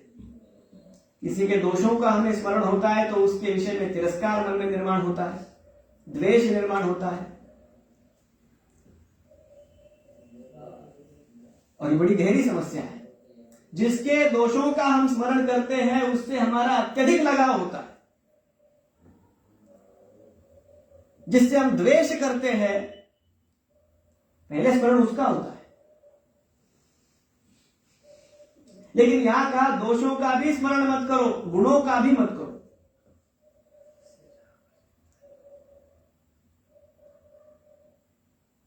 दोषों का स्मरण करते हैं तो तिरस्कार निर्माण होता है, गुणों का स्मरण करते हैं तो आसक्ति निर्माण होती है। कोई वस्तु, कोई व्यक्ति हम देखते हैं वो हमें अच्छी नहीं लगती तो भी बार बार उसका स्मरण होता है। और कोई अगर सुंदर सी कोई किसी की छवि हो, कोई वस्तु हमें भा जाए, उसका भी बार बार स्मरण होता है, उसमें आसक्ति होती है। आसक्ति दोनों बातों में होती है। ऐसा नहीं है कि जिससे हमें लगाव होता है वो हमें भाना ही चाहिए। जिसके विषय में तिरस्कार भी निर्माण हो वहां पर भी मन चिपकता है। अन्यस्य दोष गुण चिंतनमाशु मुक्त्वा। और इसीलिए किसी के सौंदर्य में मेरी आसक्ति ना हो। कपिल गीता को देखते हुए हम इस बात का चिंतन गहराई से करेंगे। इसीलिए यह कहा गया दर्शनीयतमम। कपिल भगवान ने अपनी माता से यही कहा कि मां, संसार में सबसे सुंदर मेरे ठाकुर जी। यह चिंतन जब तक दृढ़ नहीं होगा तब तक वास्तव में भगवान में मन रमेगा नहीं। सेवा कथा रसमहो नितराम पिबत्वम। गोकर्ण महाराज कहते हैं, पिताजी जब लोकांत में रहो तो कथा सुनो, और जब एकांत में रहो तो उस कथा का चिंतन करो। नितराम पिबत्वम, इस भक्ति रस का आप पान करो। 2 श्लोकों में केवल यह उपदेश है। और अपने उस जो पुत्रवत है उनके लिए उस गोकर्ण के मुख से यह सुनकर आज आत्मदेव कृतार्थ हो गए, क्योंकि आज उन्होंने वास्तव में उस दुख का अनुभव किया, सुख की इच्छा का भी अनुभव किया था। सुख की इच्छा मेरी पूरी हुई, उस संतुष्टि का भी कुछ दिनों के लिए अनुभव किया था कि मेरी कोई संतान हुई, और उसके उपरांत उस दुख का भी अनुभव किया। अब वो पूरी तरह से उपरत हो गए। और अंत में श्री कृष्णमापनियतम दशमस्य पाठात्। गोकर्ण महाराज यात्रा के लिए निकल गए, उनके पीछे पीछे आत्मदेव भी सारी वासनाओं को छोड़कर दशम स्कंध का निरंतर पाठ करते हुए भगवान श्री कृष्ण को प्राप्त हुए। अब वहां न गोकर्ण महाराज थे न आत्मदेव थे। धुंधुली अपने इस पुत्र के साथ रहती थी। एक दिन उसने धन के लिए, वेश्याओं को देने के लिए मुझे धन चाहिए, ऐसा कहते हुए कुछ जो पात्र शेष थे घर में, वो भी जब वो बेचने के लिए निकलने लगा, धुंधुली ने उसे जब रोकना चाहा, उसने अपनी माता को भी पीट दिया। आज धुंधुली के विद्रोह की कोई सीमा नहीं थी, लेकिन किसी से कुछ कह भी नहीं सकती। उसे भी अपने सारे दुष्कर्मों का स्मरण हुआ और उसने निराशा से घर में उनके जो कुआं था, उसी में आत्महत्या कर अपने जीवन को समाप्त कर लिया। अब तो ये धुंधुकारी, उसके लिए कोई निर्बंध ही नहीं था। वो उन वेश्याओं को अपने घर लेकर आया और उनके लिए वो अब धन चुरा कर लाता था। एक दिन उसने बहुत अधिक धन वो लेकर के आया, राजकोष से उसने वह धन लाया था। तो उन वेश्याओं में भी सोचा, अब ये राजा का इसने अपराध किया है, कभी न कभी राजा के सैनिक इस तक पहुंचेंगे, हमारे लिए भी ये बात अच्छी नहीं है। अब उनको उससे कोई लगाव तो था नहीं। उन वेश्याओं ने मिलकर जलते हुए अंगार उसके मुख में भरकर उस धुंधुकारी को समाप्त कर दिया। इस प्रकार वो मारा गया। ये तो जो होना ही था उसकी दुर्गति हो गई। ये वार्ता गोकर्ण महाराज को पता चली। अब ये उनके भाई जैसा ही था, इसलिए गया में गोकर्ण महाराज ने धुंधुकारी के लिए श्राद्ध भी किया। और घूमते हुए वे जब अपने उस घर में आए, एक रात के लिए आंगन में रुके, उन्होंने देखा कि एक भीषण आकृति उन्हें डराने का प्रयास कर रही है। जैसे अपने कमंडलों का जल उस पर उन्होंने छिड़का, तो उस पिशाच ने अपना परिचय दिया कि गोकर्ण भैया, मैं तुम्हारा भ्राता हूं, मैं धुंधुकारी हूं, ये मेरी दुर्गति हुई है। गोकर्ण महाराज ने कहा, ऐसा कैसे हो सकता है? मैंने तो तुम्हारे लिए गया में श्राद्ध भी किया है, तुम्हारी दुर्गति तो नहीं होनी चाहिए। उस पिशाच ने कहा, तुम बड़े भोले भाले हो, गया श्राद्ध शते नापि मुक्तिर्वे न भविष्यति। अरे ऐसे 100 श्राद्ध भी आप करेंगे तो मेरी मुक्ति नहीं हो सकती। उपाय भवरम किंचित विचार तुम विचार ये सांप्रतम, कुछ और उपाय करना होगा। प्रातः काल में गोकर्ण महाराज ने पहले तो सबसे कुछ विमर्श किया, लेकिन किसी को कुछ सूझ नहीं रहा था। तो भगवान सूर्य नारायण से उन्होंने उपाय के विषय में पूछा। श्रीमद्भागवतान मुक्ति सप्ताहम वाचनम कुरु। सूर्य नारायण ने जब श्रीमद् भागवत का पाठ करने का उपाय कहा, तो उसके अनुसार गोकर्ण महाराज ने स्वयं उस गांव में भागवत की कथा की। गांव के सभी लोगों ने भी सुनी और एक बांस वहां रखा गया था, उसमें बैठकर वायु रूप उस पिशाच ने, धुंधुकारी ने भी वो कथा सुनी। उस बांस की एक एक गांठ टूट जाती थी। 7 दिनों में वो बांस की लकड़ी पूरी तरह से टूट गई और दिव्य रूप धारण करके सबके सम्मुख धुंधुकारी खड़ा हो गया। सबने जय जयकार किया, गोपाल कृष्ण भगवान की जय। अब धुंधुकारी ने जो श्रीमद् भागवत का महात्म्य गाया, वो भी सबने सुना। उसे ले जाने के लिए भगवान नारायण के स्वयं पार्षद जब आए, गोकर्ण महाराज के मन में आशंका हुई। उन्होंने उन विष्णु दूतों से पूछा कि कथा तो सबने सुनी, तो उद्धार केवल इस धुंधुकारी का आप कर रहे हैं, वहां पर भी कोई आरक्षण है क्या? विष्णु दूतों ने जो बात कही वो बड़ी सुंदर है। ये जो आरक्षण है वो अलग प्रकार का है।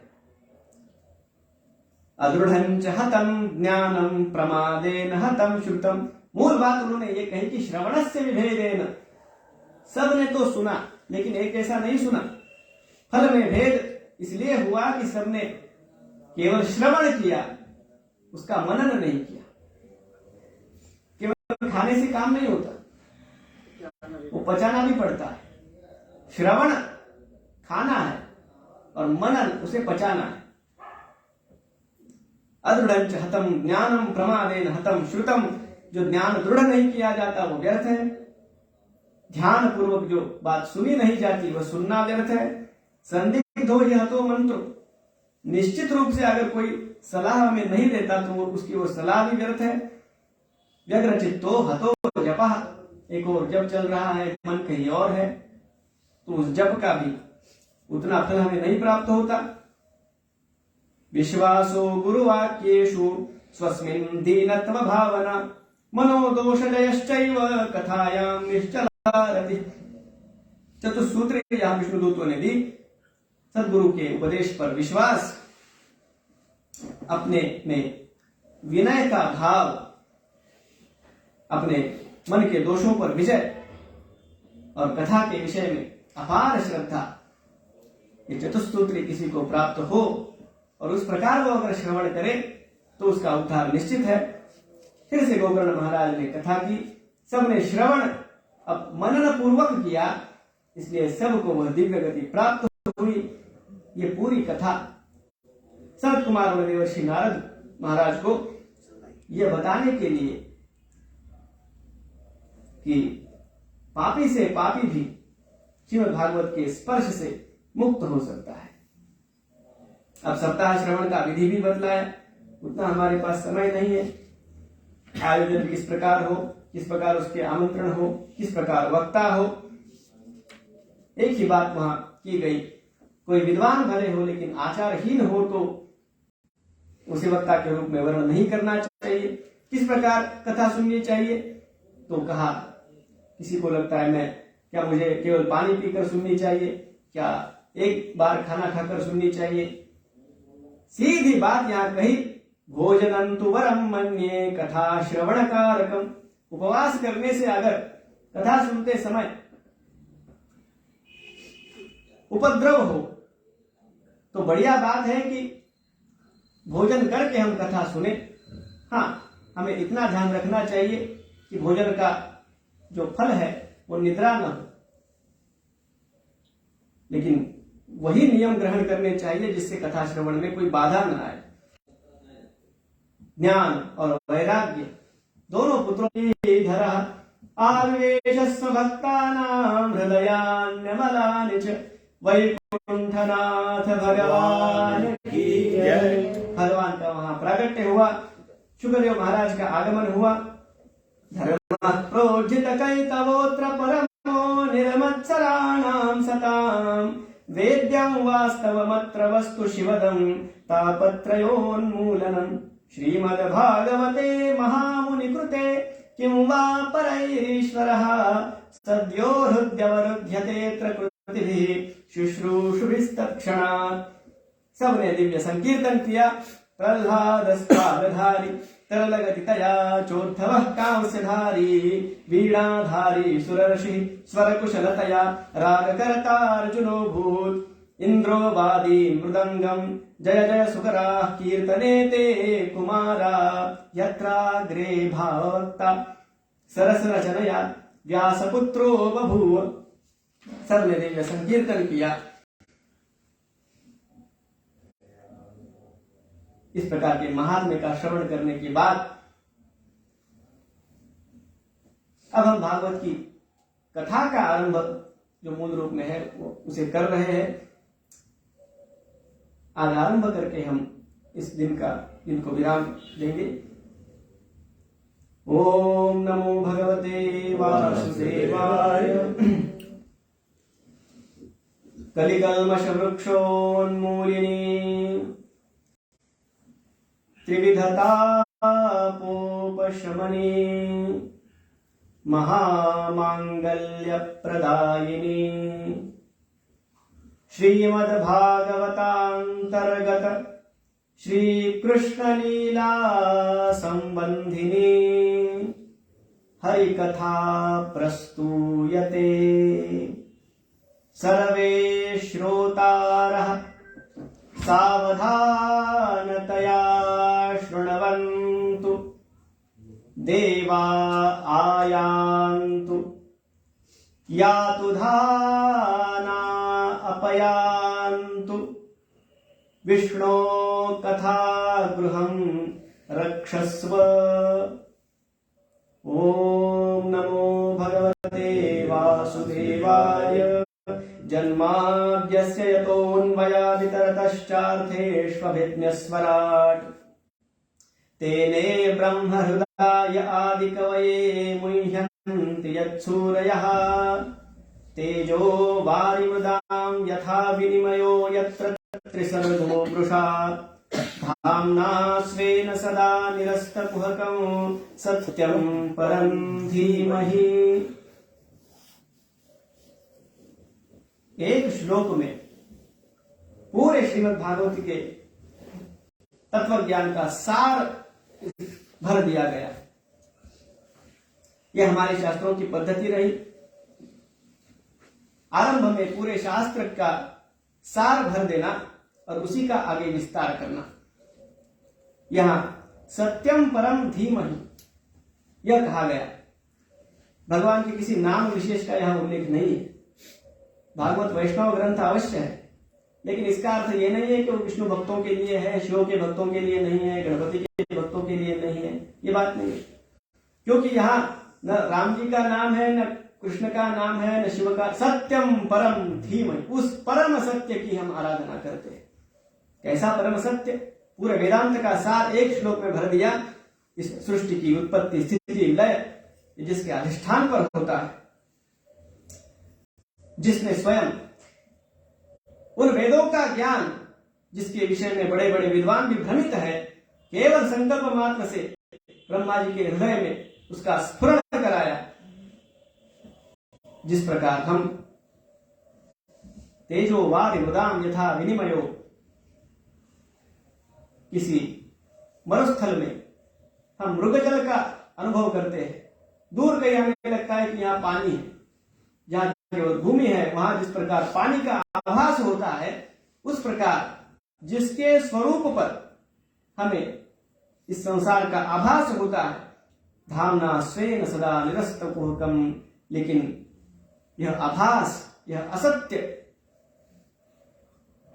जिसके पास कभी पहुंच नहीं सकता, अपने तेज से जिसने इस ज्ञान को प्रदीप्त किया है, उस परम सत्य की हम आराधना करते हैं। ये पहला श्लोक है। उस नैमिष क्षेत्र में शौनकादिक सभी ऋषि मुनियों ने आरंभ में कुछ प्रश्न पूछे हैं। हमारे सारे शास्त्र, उनका आरंभ प्रश्न और उत्तर यही से होता है।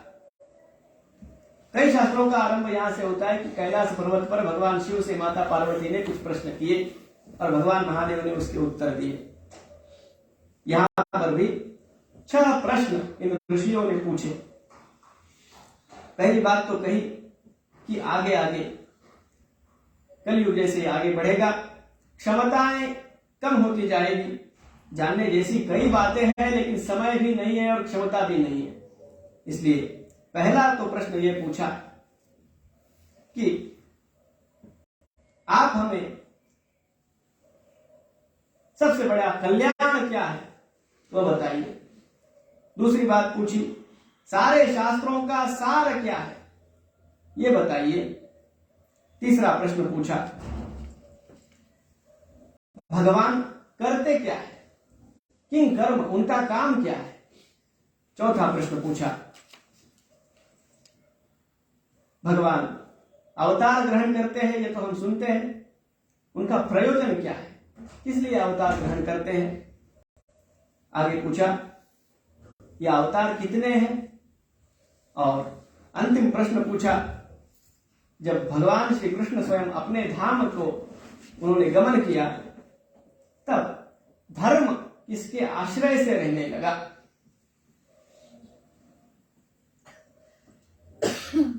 सूत महाराज ने कहा इन सभी प्रश्नों के उत्तर मैं आपको दूंगा कल की कथा में। गोपाल कृष्ण भगवान की जय, ज्ञानेश्वर महाराज की जय।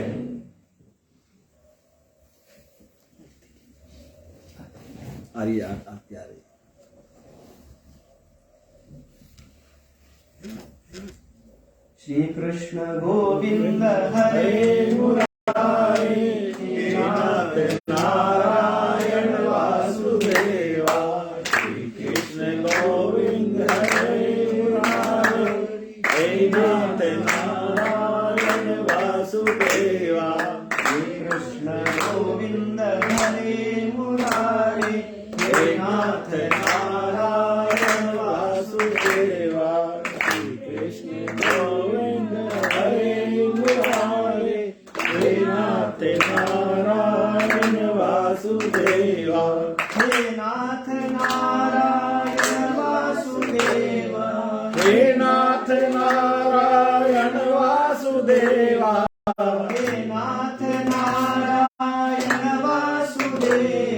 हे नाथ नारायण वासुदेवा, हे नाथ नारायण वासुदेवा।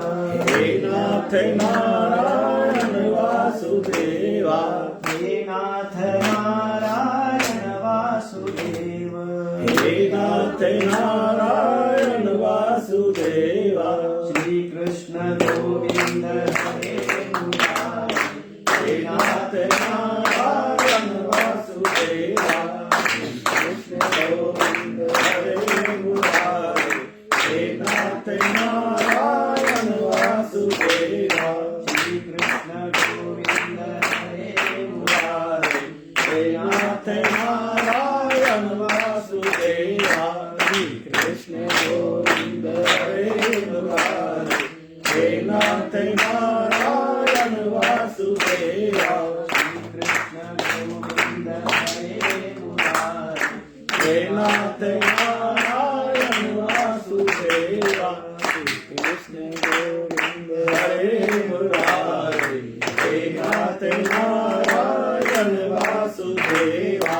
हे नाथ नारायण वासुदेवा, हे नाथ नारायण वासुदेवा। श्री कृष्ण गोविंद हरे मुरारे, हे नाथ नारायण वासुदेवा। श्री कृष्ण गोविंद हरे मुरारे, हे नाथ नारायण वासुदेवा। गोपाल कृष्ण भगवान की जय।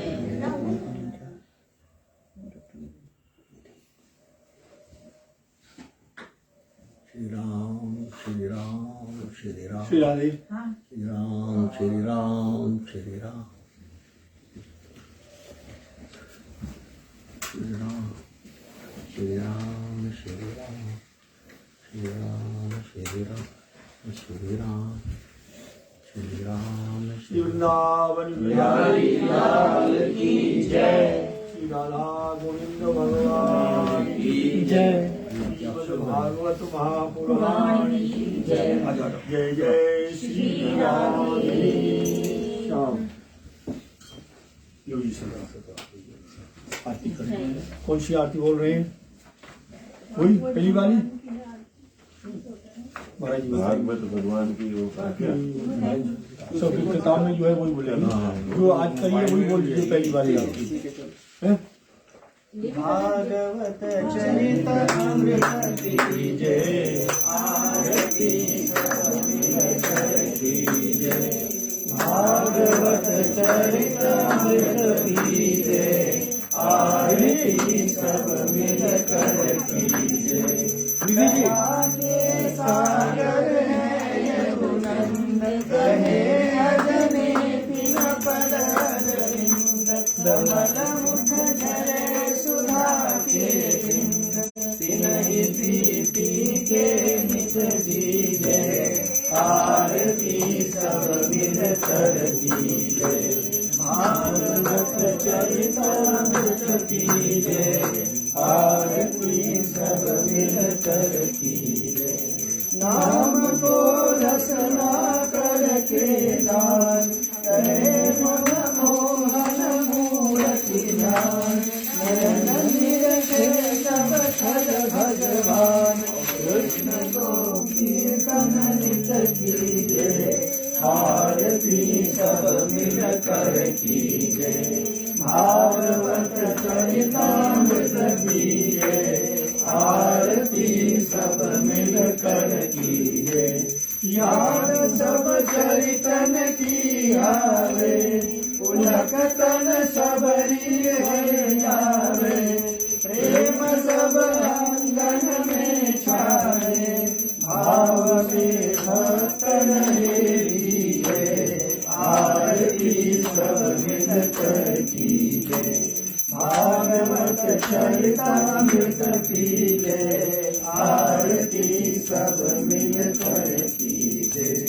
ये पे चढ़े प्रेम को रंग, मिले भक्तों को नित सत्संग, आज सब करे कृष्ण के अंग, व्यर्थ ही जीवन नहीं जीजे, आरती सब मिल कर कीजे, भागवत चरितामृत कीजे, आरती सब मिल कर कीजे, प्रेम और लय से सब गाओ, पार भव सागर है जाओ, चरण रज प्रभु की नित पाओ, ये जीवन आनंदमय कीजे, आरती सब मिल कर कीजे, भागवत चरितामृत कीजे, आरती सब मिल कर कीजे,